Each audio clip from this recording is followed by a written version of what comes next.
ചെറുപ്പം മുതൽ തന്നെ ഹിന്ദുത്വ ആശയങ്ങളോട് ആഭിമുഖ്യം. 30 വയസ്സിനുള്ളിൽ RSSന്റെ നേതൃനിരയിലേക്ക്. മട്ടന്നൂർ, കൂത്തുപറമ്പ്, പാനൂർ മേഖലകളിൽ സജീവ പ്രവർത്തനം. അതോടെ രാഷ്ട്രീയ എതിരാളികളുടെ നോട്ടപ്പുള്ളി. 1994 ജനുവരി 25 വൈകിട്ട് ഉരുവച്ചാലിൽ വെച്ച് CPM ആക്രമണം. 2 കാലുകളും അക്രമികൾ വെട്ടിമാറ്റി. ബസ്സിറങ്ങി വീട്ടിലേക്ക് പോവുകയായിരുന്നു C. സദാനന്ദൻ. പിന്നീട് വർഷങ്ങൾ നീണ്ട ചികിത്സ. ജീവിതം കൃത്രിമക്കാലുകളിൽ. സംഘപരിവാർ പ്രവർത്തകർക്കിടയിൽ ജീവിക്കുന്ന രക്തസാക്ഷി പരിവേഷം. അക്രമരാഷ്ട്രീയ ഇരകളുടെ പ്രതീകം.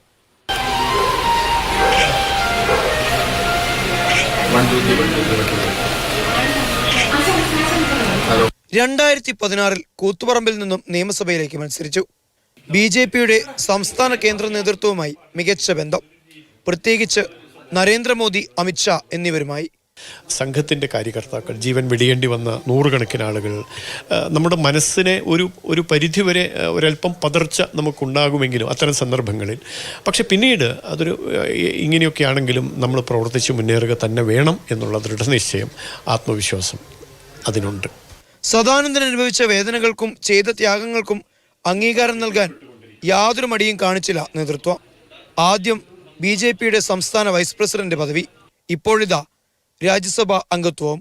അങ്ങേയറ്റത്തെ ആത്മവിശ്വാസത്തോടെ ഈ നിയോഗത്തെ സ്വീകരിക്കുകയാണ്.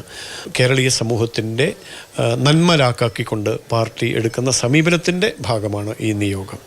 രാജ്യസഭയിൽ രാഷ്ട്രീയ ക്രമങ്ങളുടെ ചർച്ചകളിൽ ജീവിക്കുന്ന പ്രതീകമായി C. സദാനന്ദനെ BJP ഉയർത്തിക്കാട്ടുമെന്നതിൽ യാതൊരു സംശയവും വേണ്ട.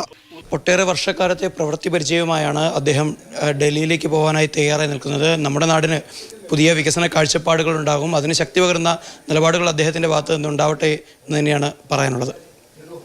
കണ്ണൂരിൽ നിന്ന് ജസ്റ്റിൻ മാത്യുവിനൊപ്പം സാരംഗ് സുരേഷ്, മാതൃഭൂമി ന്യൂസ്.